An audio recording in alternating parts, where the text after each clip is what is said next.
शंकराचार्य भगवान की। इसी एक वर्ष में इस बारे में अंतिम निर्णय करा लेना है और इसलिए सबको कमर कस लेने की आवश्यकता है।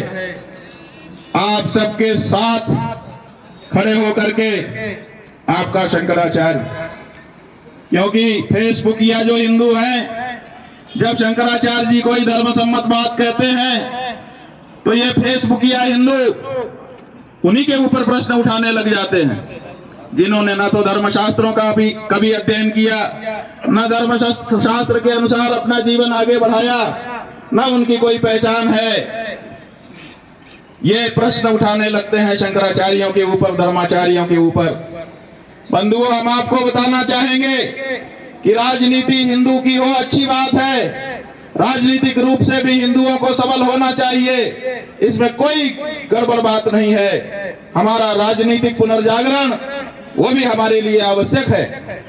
लेकिन बंधुओं, अगर केवल राजनीति पर हम अपने धर्म को टिका करके खड़ा कर देंगे तो राजनेता जिस समय पराजित होगा उसी समय हमारा हिंदुत्व भी पराजित हो जाएगा। क्या आप इतना बड़ा खतरा लेने के लिए तैयार हैं? नहीं। जो राजा होता है वो कितना ही प्रबल हो, कितना ही प्रतापी हो, किसी समय तो कमजोर पड़ता है।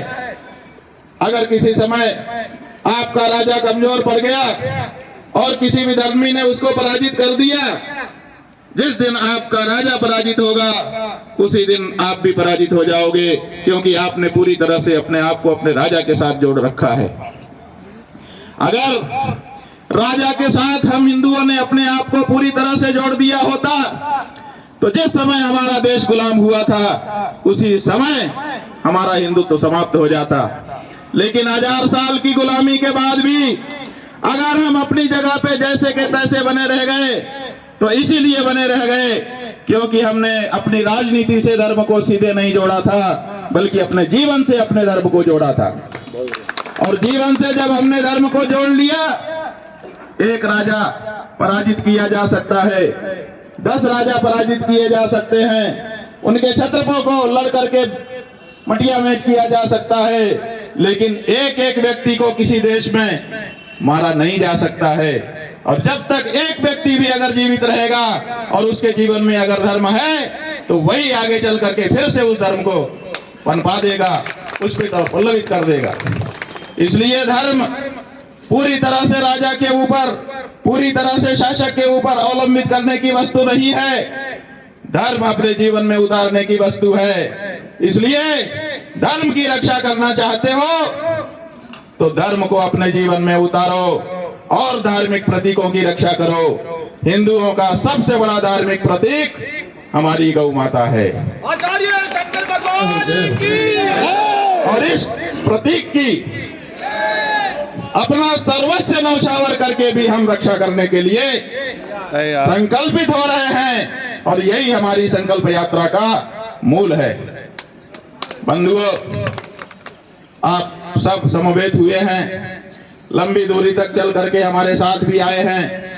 स्वाभाविक है कि आपके मन में ये भावना है कि उस स्थान तक हम भी चलें, लेकिन यहाँ की पुलिस आ गई है बीच में।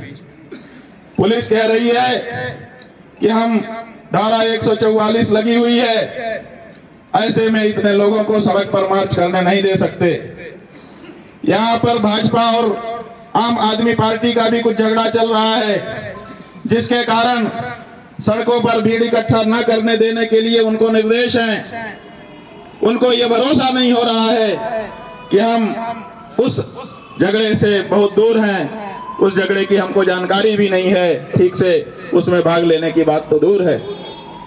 लेकिन फिर भी बार बार उनका अनुरोध है कि आप 144 धारा के कारण 4 लोगों से ज्यादा आगे मत बढ़िए। हम चाहें तो हम टकरा सकते हैं, हम कहेंगे कि हम जितने हैं सब जाएंगे, क्या करेंगे? लाठी बरसाएंगे, आंसू गैस का गोला छोड़ेंगे, पानी की फुहार डालेंगे, गोली चलाएंगे अथवा गिरफ्तार करेंगे। यही कुछ विकल्प है पुलिस वालों के पास, इनसे अधिक विकल्प उनके पास नहीं है। और ये जो कुछ भी करेंगे वो सब हमारे पक्ष में होगा। आप कोई भी कदम उठाएंगे हमारे विरुद्ध, वो हमारे पक्ष में होगा। लेकिन अभी वो समय नहीं आया, ऐसा हम समझते हैं। हम आएंगे दिल्ली, बहुत जल्दी आएंगे, तारीख भी बता करके पहले से घोषित करके आएंगे। लाखों की संख्या में आएंगे, संसद को घेरेंगे, और उस समय आप कोई भी धारा लागू कर लो, हम वहां तक पहुंचेंगे, ये तय है। लेकिन आज नहीं, इसलिए आज के लिए आप सब लोगों के ऊपर पूरा भरोसा मानते हुए हमने आपकी तरफ से प्रशासन को सूचित कर दिया है कि हम जो हमारे प्रमुख लोग हैं जिनके साथ गुच्छा बना हुआ है, आप सब समवेत हुए हैं। हर गुच्छे से एक एक व्यक्ति लेकर के लगभग 15 से 20 लोग हम जाएंगे, और आपको उतने लोगों को अनुमति देनी होगी। तो इसके लिए प्रशासन तैयार हो गया है। तो हम 20 लोगों को चुन रहे हैं। उन 20 पर आप लोग अपनी श्रद्धा रखिए। वो 20 लोग वहां पहुंच करके आपके संकल्प को ताजा करेंगे, और वहां से संकल्प लेकर हम यहां से पैदल जाएंगे, वहां संकल्प लेंगे, और संकल्प लेकर के फिर यहीं आ रहे हैं। 11 बज जाए, 12 बज जाए, 1 बज जाए, 2 बज जाए, जब भी 2 बजे का समय आपको बताया गया है, हम यहाँ पर 2 बजे तक आ जाएंगे। फिर एक बार हम लोग चर्चा करेंगे, आगे की रणनीति बनाएंगे। आप लोग तो आज ही अपने अपने स्थान को जा सकते हैं, हम अभी दिल्ली रुकेंगे। कल दोपहर में, जैसी कि 1.5 महीने पहले हमने घोषणा कर रखी थी, सब पार्टियों को मौका दिया था कि आप अपने आप को भाई पार्टी के रूप में पंजीकृत करा लीजिए गौ भक्तों के सामने, लेकिन पार्टियों ने ज्यादा रुचि उसमें नहीं ली है। इसका मतलब है कि अभी आप और हम गौ भक्तों को उन्होंने बहुत महत्व नहीं दिया है।